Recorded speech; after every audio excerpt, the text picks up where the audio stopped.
মনোভাব তারা আমাদের সেনাবাহিনী অবসরপ্রাপ্ত সৈনিক দিয়ে প্রহার করছে এবং পিটাইছে এবং লাস্ট ওরা কোনো ডিসপোজাল না দিয়ে পালায় চলে গেছে। ওরা আমাদের কাছে যদি শুধু লাঠি থাকতো ওরা 5 জন আমাদের সামনে আসতে পারতো না।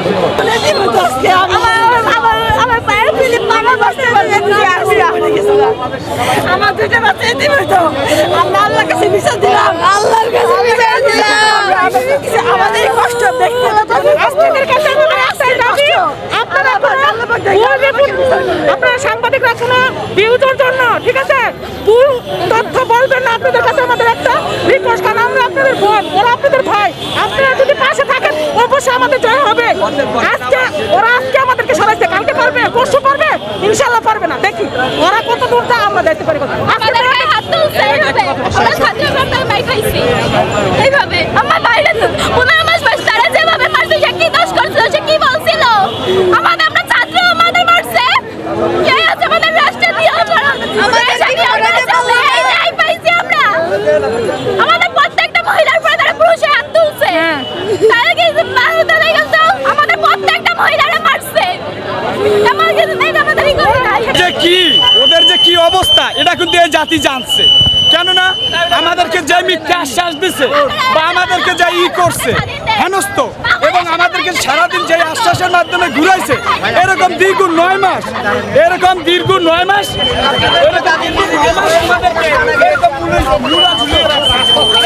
আমরা বলছি যে ইনশাল্লাহ আমরা রাজপথ ছাড়বো না। আমাদের ন্যায্য দাবি যতক্ষণে আদায় না হবে,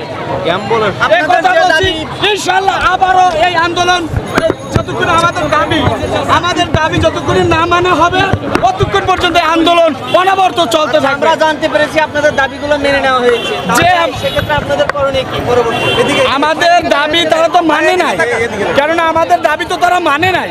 এটা তো আপনারা একদম ক্লিয়ার, এটা তো দেখানোর মতো কিছু নাই, এটা জাতি জানলো। এবং আমাদেরকে তারা যে বলছে যে আপনাদের সমস্ত দাবি মানা হয়েছে, কিন্তু আসলে কিন্তু তারা কোনো দাবি মানে নাই। এটা কিন্তু বাংলার জনগণ দেখলো এবং বিশ্ববাসী দেখলো। এটা জনগণের উপরে আমাদের আস্থা, এবং এই জনগণকে আমরা বলতে চাই এই যে আমাদেরকে মিথ্যা আশ্বাস দিয়েছে তারা, এই যে আমাদের শিশু, এই আঙ্কেল, এই যে আমাদের যে বাচ্চা, এই যে বাচ্চা আছে, বাচ্চাকে পর্যন্ত তারা রেহাই দেয় নাই। এই বাচ্চাকে পর্যন্ত মারছে। এই বাচ্চাটা একটা স্টুডেন্ট, সে আসছে তার বাপের ন্যায্য দাবি এবং যে যুক্তির দাবি তাই আদায়ের লক্ষ্যে। এবং সেনাবাহিনী দেখতে যে কাপুরুষের যে পরিচয় দিচ্ছে, কয়েকজন মানুষকে ভালোভাবে না রেখে চলে গেল চোরের মতো। এবং আওয়ামী লীগের যে দোষর আছে এই দেশ এই সেনাপতি পারবে না।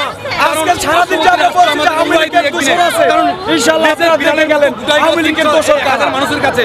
তাহলে ভারতের কাছে আমরা যে এরা তো দৌড়ে পালাবে, বাংলাদেশের মানুষ নিরাপদ না।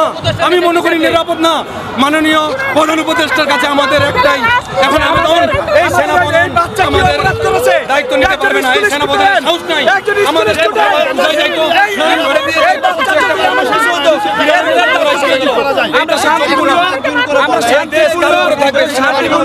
আমরা কর্মসূচি পালন করছি সারাদিনে।